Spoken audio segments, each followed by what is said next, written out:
What's up, guys, and welcome back to the Repster, where movies and entertainment are our reputation. I'm so sorry I've been absent for almost a week and 2 days, exactly a week and 2 days. Just been dealing with a lot with work and all this other crazy mess that's been going on my end. But I'm back now, so hopefully we can get a nice flow here. But today I'm going to talk about a fan-made short video that I was requested upon by a subscriber of mine. Now, first of all, it's called Massacre Manor. It's directed by a guy named Keont'e Collins. I hope I'm pronouncing your name right, dude. This subscriber of mine is actually a friend of his that requested me to do a review. So that's what I'm going to start doing. Before I start this, I'm reaching out to all of you, to all my subscribers, whoever has done a fan-made video of their own, send them my way. Send me the link. I can be found on Facebook, Calvin Ruggiero, that's CalvinRuggiero, and just send me the link, and I'll do the review for you as best I can. So that's what I'm going to start doing. I'm going to start taking in requests. So let's get on with this. Massacre Manor is a fan-made short about a group of teens who spends time at a haunted house, who then accidentally summons a demonic spirit of a non-human entity in an attempt to kill them all. As I said, this was requested by a subscriber of mine who reached out to me on Facebook named Louie Pizzle, who's also a big YouTuber. Just look him up. I'll have him down in the description below, as well as the channel that I found this video off of. So without further ado, let's get on with this review. Yeah, that's a rap rhyme if I ever heard one. Before I get into the positives, I just want to say, anyone's got the potential to be a filmmaker. If you've got the passion, if you've got the drive, and if you've got the energy and the love for the filmmaking experience entirely. That's what I've seen in this video. I think the crew of this little short did a really good job with what they had. Which brings me to the positives. The story. I thought it was a good, interesting story. It was intriguing. I love the whole coming back from the dead synopsis and taking revenge and all that. It's just one of those that you could find in a typical horror film. And it was pretty intriguing about these teens that just goes in this haunted house that so happens to be owned by this lunatic that was killed a year earlier, hence haunted house. And I like that. Kind of like a House on Haunted Hill scenario, sort of. Which brings me to the classic horror attempts. There was some good moments. This short is only like 21 minutes long, but it had some really good moments. Like, there was a guy that was in a car after discovering a body in the trunk, and he gets back in the car, and the killer was waiting for him in the back.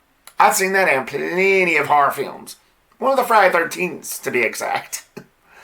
And there's another scene where this girl was getting killed in the next room while her friends was just oblivious to everything. Yeah, classic horror attempt. It's a typical horror attempt. You see it in just about every horror slasher film that is anyway. And I thought it was done really well. Without giving anything else away, let's move on. The practical effects was pretty cool. They had some good, nice, decent kills. Especially with the eye gouging. There's a bunch of that. Well, not like actual eye gouging where you see somebody gouge their eyes out. But like the aftermath, the after effects. It showed like dead bodies with like out their eyes. And whoever did the special makeup effects in this actually did a pretty good job. You'd think he got taught by Tom Savini himself. Yeah, that's probably an over-exaggeration, but that's how I feel. And the lighting was pretty good. I like the whole red vibe. It gave it sort of that blood-curdling vibe, which makes sense. And some of the rooms, not all of the rooms, there's like certain rooms where they would go in and you just see like nothing but red walls. It was like the lighting was just completely red. But again, for something like this, like if you're attempting to try to make a short like this guy did, and like a horror type short, you want to add doodle those extra special effects in there as well. The camera angles was pretty good. I don't know if they used a cell phone or a regular camera like the one I'm speaking through to y'all right now, but I thought it was done pretty well. I mean, for what they had, we're not talking about a big budget movie. We're talking about a fan-made, just typical, like, I could do something like that if I knew the right people, which apparently this guy did. And I thought it was done pretty well. Like the camera angles and the shots. Like every time I try to make my skits, I try to do the same thing, but I'm a one-man crew. So it's much harder for me. But for this guy, it's Yeah, like that saying goes, it's much easier said than done, and it was probably pretty hard for them to do what they did, but they had more people on the job, so that's bound to have made it somewhat easier. And I don't know if they used like several different cameras. I don't know. All I know is that the editing was done really good. I mean, I felt like I was watching like an actual movie, and it felt a little Blair Witch, like it had a little Blair Witch feel to it too, because the way it was filmed. But again, it was done pretty well. Now, before I move on, I understand that everybody has to start off in some capacity. And I'm going to mention the great ones. Steven Spielberg, James Cameron, Wes Craven, and so on. They probably all started the same way. And I get it. I really do. Take this as constructive criticism.